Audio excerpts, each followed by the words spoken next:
ఏమండి? Hello, good morning. Post man వచ్చి వెళ్తున్నాడు. ఉత్తరాలు పోస్ట్ మ్యాన్ ఉత్తరాలు ఇవ్వడానికి కాబట్టి అప్పు ఇవ్వడానికి వస్తాడా? ఇచ్చాడు. ఎక్కడి నుంచి వచ్చింది? ఏమో, ఎవరో లేడీస్, మనకు సంబంధించింది కాదు. కన్యాశుల్కం రాసింది ఎవరు? గురజాడ అప్పారావు. ఆ ఊరు నుంచే. కొంపతీసి విజయనగరం నుంచి కాదు కదా? అక్కడి నుంచేనయ్యా. ఉత్తరం ఏది? చింపవతలు పారేశారు. ఆ మొక్కలే దొక్కొచ్చావు నువ్వు. మిమ్మల్ని అల్లది గాలికి ఎగిరిపోతాయి. అయిపోయి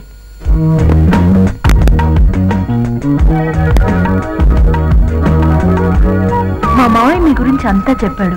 విన్నాక నా సంతోషం అంతా ఇంత కాదు. ఎప్పుడెప్పుడు కలుద్దామని ఎంత ఉబలాటంగా ఉందో తెలుసా? ఇంకెంత 4 రోజుల్లో మేము రాజమండ్రి వచ్చేస్తున్నాం.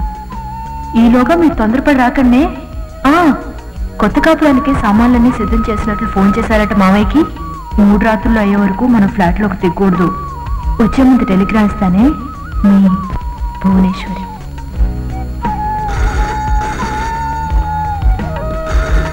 హలో, ఎవరు? భాగ్యమా? ఏమిటి, కొడుకు పుట్టాడా? అడుగు రాకుండా కొడుకు ఎలా పుట్టాడు నీకు? అలా చెప్పు. ఏవయ్యా, ఆ భాగ్యం కొడుకు పుట్టినరోజట వీడియో తీయాలట. అలాగే తీస్తానంటున్నాడు.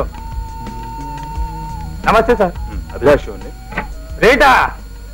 నీ రేట్ ఎంతో మాకెలా తెలుస్తుంది? ఓహో, వీడియో రేటా? ఏమయ్యా, వీడియో తీయడానికి రేట్ ఎంత అని అడుగుతోంది. డబుల్ బ్యాగ్ బయట కొనుక్కోవాలట. 2000 గనులు దెబ్బేశారటండి. అతను మనం 150 ఇస్తుందయ్యా. నులక మొత్తం కొనుక్కోమంటుంది. 2000కి తక్కువ అయితే గిట్టుబాటు కాదంటున్నాడు. ఒప్పుకున్నాడేనా? సరే. అబ్బాయి గారు దీన్ని కొంచెం చూసి పెట్టండి. చూశాను, తీసుకెళ్లి పెంటమే పడాయి. అక్కడి నుండి తెచ్చానండి. అయితే ఏం చేయమంటావు? మ్యూజియం లో పెట్టమంటావా? కాదండి, ఇది కొంచెం అమ్మి పెట్టండి. కాఫీకి డబ్బులు రావు. అలాగే వేస్తారేంటి బాబు? ఏంట్రా, నా ముఖం చూస్తే పెంట మీద టీవీలు పాత సీసాలు కొనేవాళ్ళ కనిపిస్తున్నానా? టీ ముందు ఎక్కడి నుంచి ఏంటంటారు? నాకేంటి బాధపడ్డం లేదేంటి? అడుగు, అది షాపులోనే ఉన్నాడు. ఇదిగో చెప్తాను నిన్నే. ఇదిగో ఏ పెంట మీద టీవీలు ఇలా ఏదండి?